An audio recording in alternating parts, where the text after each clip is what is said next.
From Hollywood, it's time now for Edmund O'Brien as Johnny Dollar. This is Bruce Hardwick, Mr. Dollar. Do you remember me? I think I do. You're with the Corinthian Life and Liability, aren't you? That's right. We have some work for you if you aren't busy. I'm not. Shoot. Good. Our New York office got a call from the police this morning. They had investigated some trouble on the east side and found one of our policies at the scene and wanted to find out what the company knew about the man it covered, which was very little. Well, what kind of trouble was it? Nobody seems to know. All the signs of murder, I understand, but no body. Will you go down and see what you can make of it?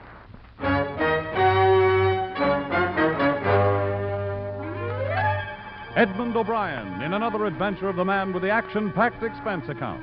America's fabulous freelance insurance investigator. Yours truly, Johnny Dollar.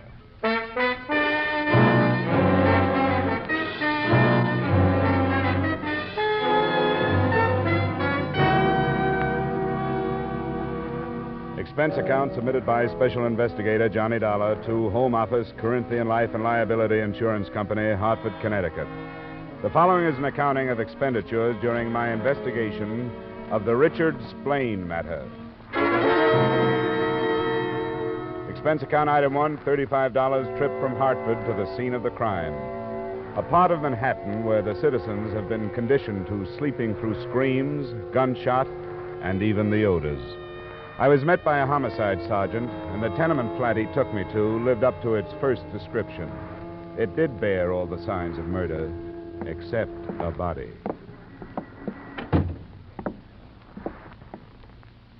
Well, it must have taken a long time to accomplish all this.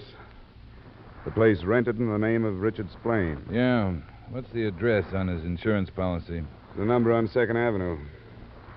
How does the report read on this so far, Sergeant? You can see everything we saw. From the amount of busted furniture, a violent struggle. From the amount and placement of bloodstains, a sustained beating of someone there by the radiator. Nobody heard it? Nobody cared if they did hear it. We've asked questions, but the people won't admit anything. They don't want to get involved. The landlady phoned us after she saw the door open and looked in. Any bloodstains out in the corridor? Haven't found any. You seen enough? Yeah, I guess so. What's this? Part of some wrecked ship models. Seem to be Splain's hobby, collecting them. Yeah, there's not much we can do. We put this flat under lock and key. We can hold it that way for a while and wait for him to come back, but that's about all. Until we have some concrete evidence. Like a body? That would help. Are you going to wait for us or follow it up yourself? Oh, I've got that address on 2nd. That's his wife, isn't it? And beneficiary in the policy. Well, you can't do much with her until she makes a missing persons report or something, and she hasn't. Yeah. Well, I get anything from her, I'll let you know.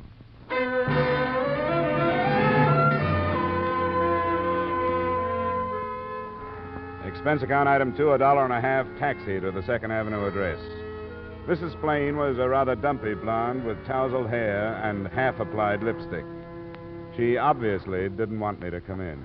Well, it's not that I don't want to help any way I could, Mr. Dollar, but I haven't seen much of Dick lately. We split up, you know. No, I didn't. Who came in here, Clara? Oh, it's something about Dick. Dick. Well, what about him? I'm sick of you getting bothered over that bum. Oh, now, Mark, hold your temper. This man is from the insurance. Mr. Dollar, this is Mr. Bond. How are you? Okay. What's insurance got to do with this? Splain had a policy on his life. Mrs. Splain is the beneficiary. I guess I never told you, Mark. I almost forgot about it myself. It isn't very much. $35,000. How did you learn about what happened? Well, the police phoned me. Wanted to know if he was here. I told them the same as I told you. Well, I don't even know if Dick was in or out. What do you mean, in or out? In port or at sea. Oh. He worked on a boat.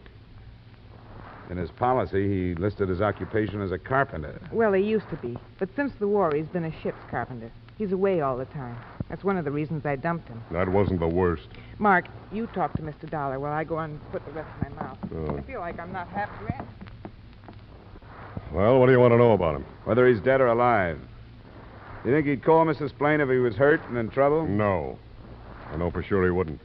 When they quit, they meant it. Has there been a divorce? Not yet. It costs money. She hasn't got any. I haven't. And if Splain has, he's not letting loose. Would you happen to know if there's somebody he would turn to? The police checked the hospitals without finding him. No, I don't know where he'd go. Hey, what makes you so sure Splain's the one that got messed up? Maybe he went to work on somebody else. That's what I was thinking. One thing I can tell you from experience. Dick can take care of himself. And he's mean. But honest, that's the very best I can do. Okay. Thanks. Here, I put my hotel room number on my card in case you want to phone. And I'll let you know if anything develops.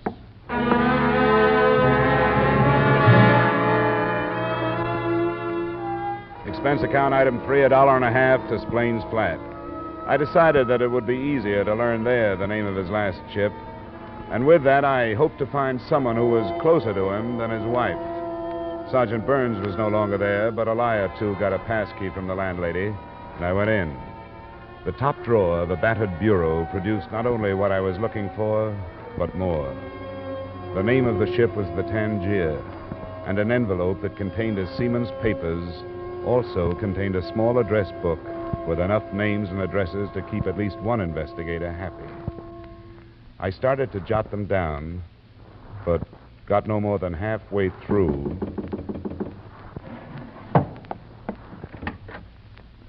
I hope you don't mind, Sergeant. Hey, what's all this? Who are you? My friend of Splain's. I heard you moving in here and thought he was in. What happened? Shut the door. What a mess. Nobody seems to know what happened. Who are you? A cop? Private type. Is Splain dead? Who'd want to kill him? I don't know. I was only asking. All that blood and everything busted up. Look, I don't want to get mixed up in it. I just knew him like in the bar sometime. Wait a minute. Yeah, Come on, what's the idea? Shorty, I want you to tell me about Dick Splain. No, stay off me. I don't know much about him. You knew enough to walk through his door before anyone answered it. Well, sure, I do that sometimes. I come to talk to him sometimes when he's in from a trip. I can't go to them places. He tells me about them. I'd like to hear about Tangier and them places. And he shows me them ship models he makes. Do you know any of the people he does? Well, all I know is where he's been. He never stays in more than a week. He eats at Sweeney's sometimes. That's just across the street. I can't help you, mister. Let me go. What's your name? It don't make no difference what my name is. I don't want to get mixed up in something I don't know anything about. Come on, now, please give me a break, will you? Okay. Hey, what are you reaching for? My wallet. Will $10 pay for your time? Sure will. Thank you. You're a good guy. I'm sorry I can't help you more.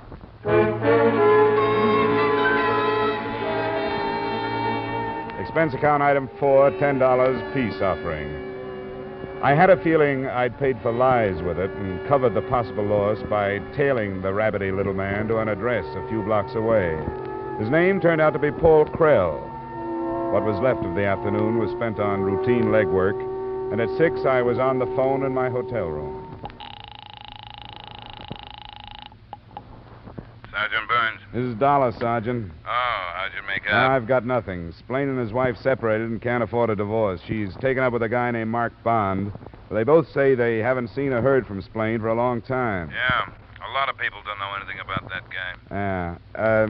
It seems he's a ship carpenter. I got the name of his ship and went aboard. He's been with it for a couple of years, same one, plies between here and North African ports.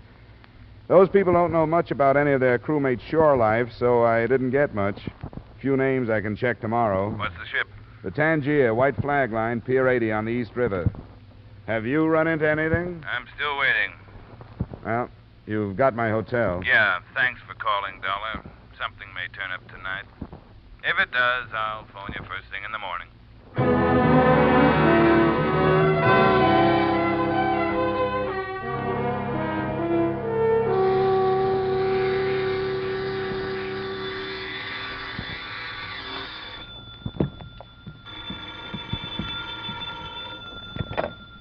Johnny Dollar. This is Clara Splain, Mr. Dollar. Oh, hello. I gotta see you right away. Sure, what's up? They arrested Mark. You know, you met him. Yeah. They found your husband? Yeah, last night. I've been down to the morgue already this morning to identify him. Yeah. Where are you now? I'm right downstairs from you in the lobby. All right, Clara, come on up.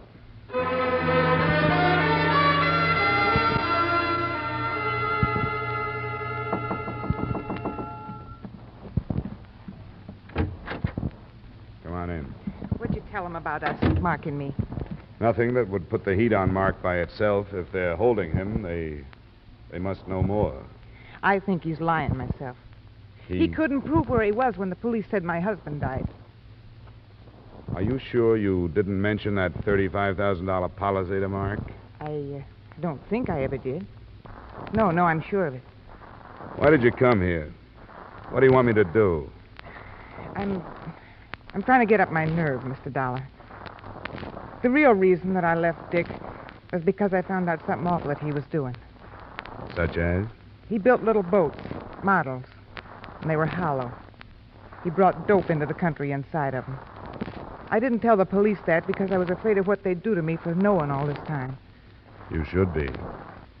Did Mark know about it? No, I never told anybody. But maybe it's important now. You're right. True or untrue, it is important.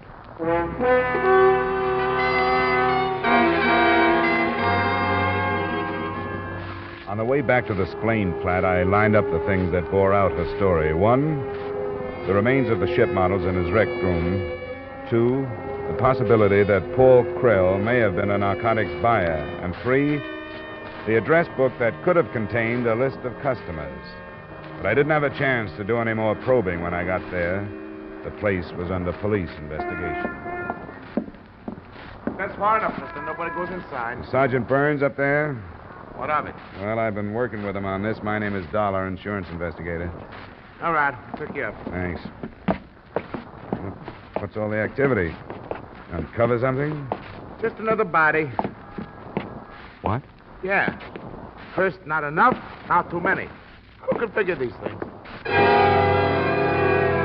I could figure it when I got to Splain's door. Now the evidence I'd tampered with concerned 2 murders. The body of Paul Krell lay beaten to death in the middle of the wrecked room.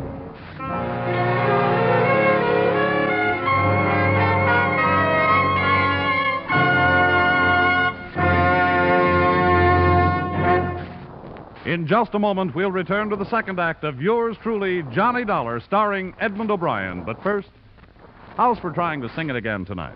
$5,000 in cold, hard cash and $10,000 in fine prizes are waiting for the CBS listener who can solve the Phantom Voice mystery.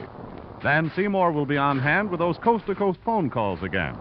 Alan Dale, Eugenie Baird, Bob Howard, and the Riddlers will be making the music. And remember, there's many a fine prize for solving the tuneful riddle songs that lead to the Phantom Voice mystery.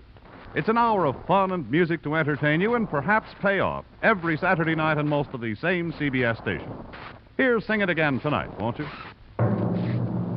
And now with our star, Edmund O'Brien, we return you to the second act of yours truly, Johnny Dollar.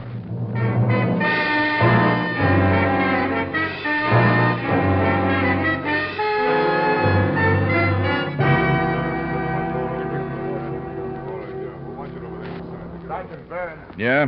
The guy says he knows you. Wants to come in. Keep him out. Oh, Dollar. How does this happen you're showing up here? I got tired waiting for your call. You were going to phone this morning if anything broke. Oh, I was, huh? What kind of cooperation is this? I gave you everything I got yesterday. Almost, huh? The landlady tells me you came back here yesterday. You know, it's things like that that lose licenses for guys like you. Climb down, Sergeant. You gave me the nod to go ahead without waiting for the police. Not to mess around with evidence. I'm on the verge of putting you away 48 hours for questioning.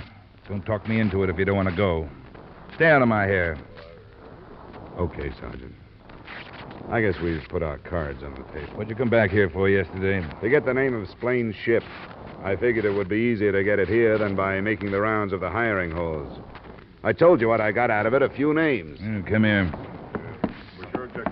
There's only one change when we came back here to find this body. The top drawer of the bureau was standing open. This envelope was torn with this stuff dumped on the top. Did you do this? No. Hey, don't touch that. Keep your hands where they belong. We're dusting that stuff for prints. Sorry. I guess I'd better get out of here, Sergeant, before you and I lock horns. You're beginning to make sense, Dollar. I thought I was, too, at least hoped so. The notebook from which I'd copied the list of names and addresses wasn't among the other articles dumped on the bureau top.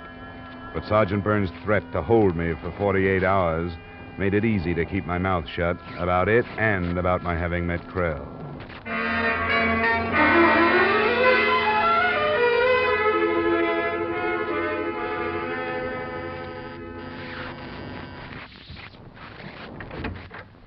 Oh. Oh, did they let Mark loose? Don't be funny. Of course they didn't. Well, did you tell him about the little boats and that? I thought it was better not to. There's been another murder at your husband's place. Who? Little guy named Paul Krell. That name mean anything to you? I never heard it before. What's it all about? A lot of people are wondering. Where was Mark Bond last night? They don't think he did that one, too. I didn't ask. But I know how their minds work. They'll accuse Mark of going back to cover tracks. Where was he? He was right here with me. Any witnesses to prove that? There's me. I know he was here, don't I? Under $35,000 circumstances, that's hardly enough. How do I know this narcotics tale of yours is true? I don't get it. Why would I admit it if it wasn't true? It's liable to get me in a lot of trouble, isn't it? It could throw up a whale of a smokescreen for Mark, too. All right, I'll show you something. I got one hid in the closet. It's in here someplace. Yeah, here. This one he called a frigate. First, you have to set it on something. Yeah, then you twist this thing, a mast, I think. Yeah, this part opens up. Let me see that. Ah, that's pretty. Dick was always good with his hands. This is the only thing of his I got. Well, maybe a chemist can prove whether or not it carried narcotics. I can't. But assuming that was the case, who did he sell to? I don't know. I didn't want that kind of money, and the minute I found out one night, I told him to get out and never mention it again. That's too bad. If he was cutting in on a combination, that might account for his death. But if he was playing ball with them, it's something else. Which brings us right back to your boy, Mark. Have you thought of that? I know he didn't do it. If I thought he did, would I look you up? I'm taking the other approach. If he was innocent, why would you bother tossing me this model ship bone to chew on?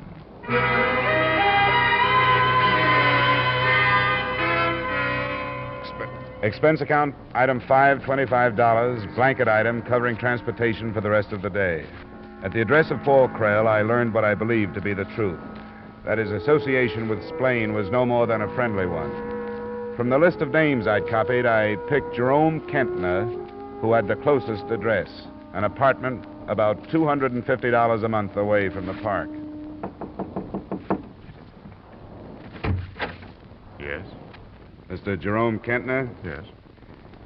I'd like to talk to you about a man named Richard Splain. What about... I don't know any... I've given myself away, haven't I? Yes, I'm afraid so, Mr. Kentner. But you don't have to be afraid of me. I'm not a policeman. Oh, I suppose you want to come in. I think I'd better. Right. What is it? Splain is dead. He was murdered night before last. Oh. That's bad, isn't it? How did you find out about me? There's a list of names in his rooms. Yours was one of them. You bought narcotics from him? Ship models. I collect them. Don't you see them there in the case? Yeah, I noticed. Who are you and what do you want? Private investigator. I want to find out who killed Splain. I didn't. Why would I do that? I don't know. When did you last see him? Well, it wasn't the night before last.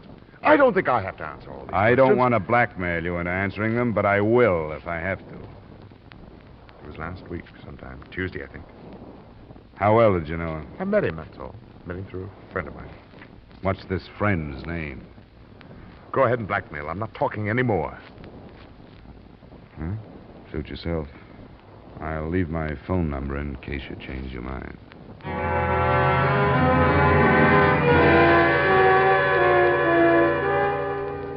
The next two stops yielded nothing. The names were either conveniently or coincidentally out of town. The next, Miss Francine Wells, an address on 82nd Street.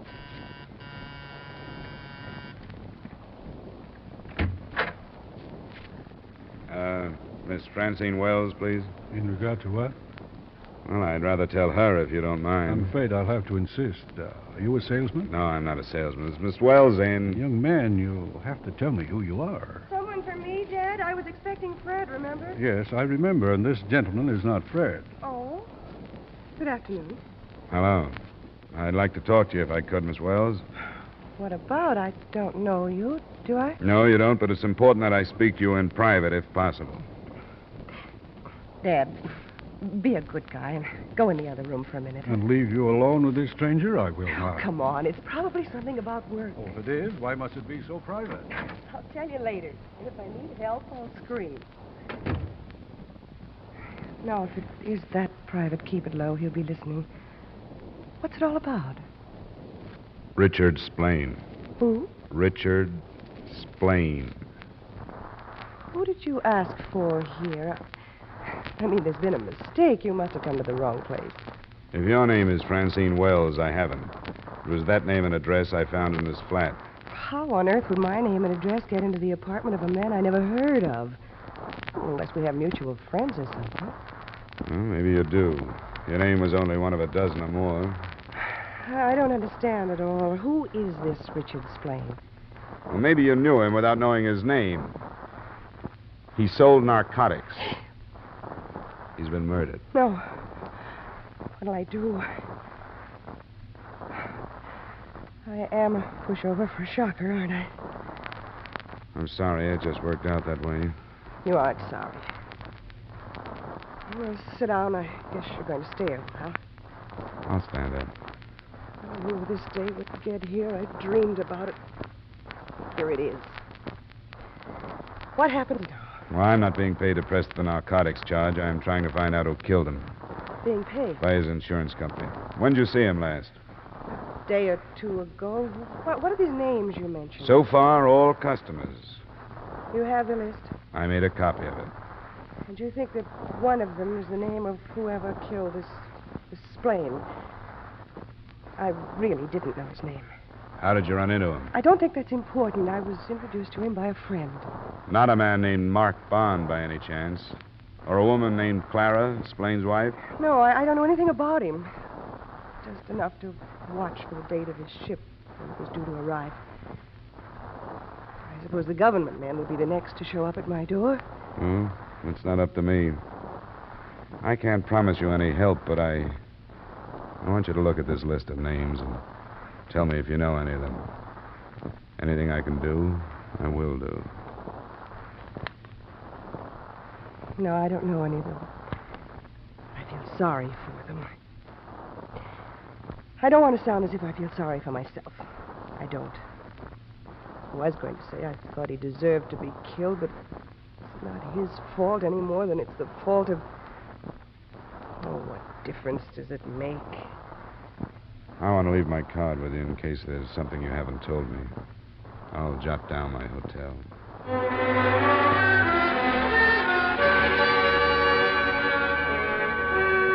Most of the others I got to were pretty much the same. Mixtures of fear, desperation, sometimes defiance, and usually fatalism by the end of it.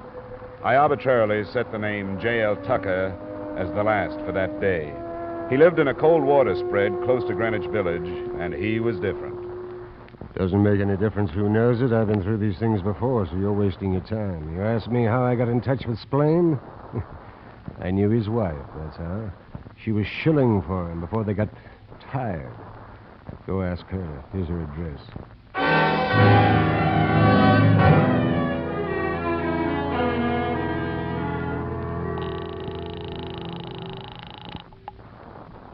Hello? Dollar. I just left a man named Tucker. He said he knew you. I thought I'd better call. Oh, Tucker. How'd you find him? He tells me you made the contacts for your husband before you separated. That's a lie. Why would he say it? Well, I knew about Tucker. One night it came up. He admitted he was looking for somebody, and, well, I told him about Dick. I didn't know what I was doing. I was stiff. I've spent a long day, and we're back to you, Chubby. Now, look, don't decide to leave town.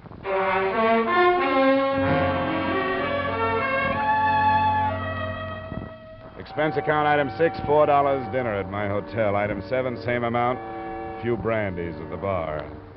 I had the idea I'd spend a lot of energy for nothing until the elevator dropped me at my floor, and I turned the corner toward my room. It's all right. You left your card with me. You must have expected something. I left my card a lot of places. I didn't expect you, Miss Wells. You don't seem to have had any other takes. Come on in. Well? You said if there was anything else I wanted to tell you. Yeah? Well, there is. It goes a long way back. I don't know how these things happen to some people and not others. I was no angel, but I was all right. Come on. Come on, sit down over here. I've always told myself that some people get bitten by rattlesnakes and others don't. But it's not the same. It was in school, after a party. Neither one of us had any sense. He got it from somebody. Who was this? In Pennsylvania. His name was Phil. I don't know. I came home, never saw him again. But that was the start of it. It was only 2 years ago. I knew it would end. Kept wondering how. Now it has ended. What are you trying to tell me? I killed Richard Splain. That's what I'm trying to tell you. Why? Because I went to him without any money, and he laughed at me. I don't know what happened to me. I picked up something and started to hit him. I hit him. Why didn't you tell me this before? Because I thought I could go through with it. But I can't. If it happened this time, I don't want to go on anymore. I went to him without any money, and I picked up the first thing I touched and started to beat him. What was that? I don't even remember. An andiron? Yes, I think that's what it was. And Paul Krell, you killed him too? Yes. I don't know. Yes, I did. I must have. And I don't care. I don't care. Well, that was a good try, but it won't work. This wasn't a woman's killing, no matter how desperate she was. You want me to go? Or do you want to stay here? Please. Please, I did it. I did it. Isn't that enough? Haven't I done enough? Yeah? Yeah, I'm afraid you have.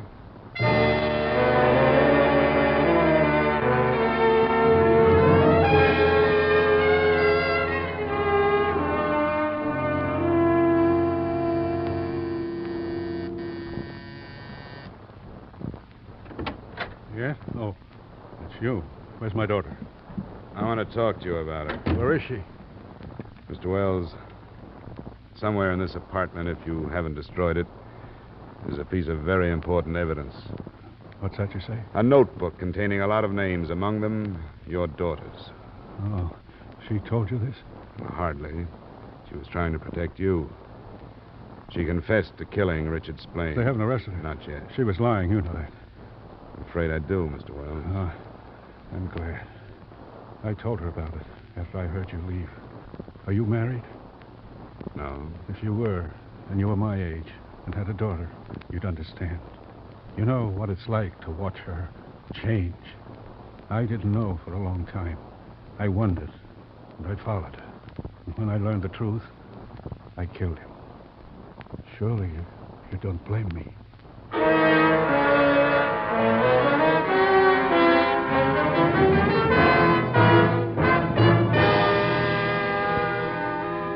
I turned Wells over to the police, not Sergeant Burns, and heard him explain his second killing, that of Paul Krell, who had arrived as Wells was looking for any trace his daughter might have left at Splain's.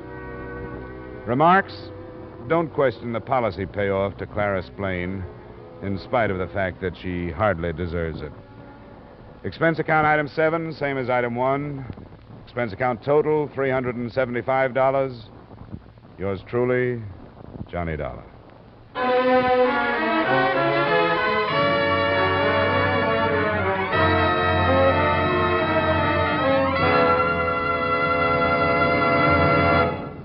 Yours truly, Johnny Dollar, stars Edmund O'Brien in the title role and is written by Gil Dowd with music conducted by Wilbur Hatch. Edmund O'Brien may soon be seen in the Paramount Pictures production Warpath. Featured in tonight's cast were Herb Butterfield, Raymond Burr, Joe Gilbert, Bill Boucher, Howard McNear, Barry Kroger, and Mary Lansing. Yours truly, Johnny Dollar, is produced and directed by Jaime Del Valle.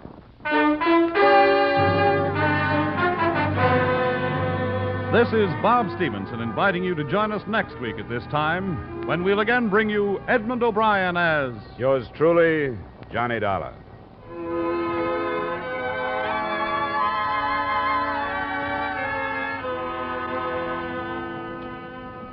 Have you met the Coopers, Liz and George? They're the young married couple who keep things humming and keep you laughing in that hilarious domestic comedy, My Favorite Husband, broadcast every Saturday night over most of these same CBS stations. So tune in every Saturday night to My Favorite Husband. And now stay tuned for Vaughn Monroe's Caravan, which follows immediately over most of these same Columbia stations. This is CBS, the Star's address, the Columbia Broadcasting System.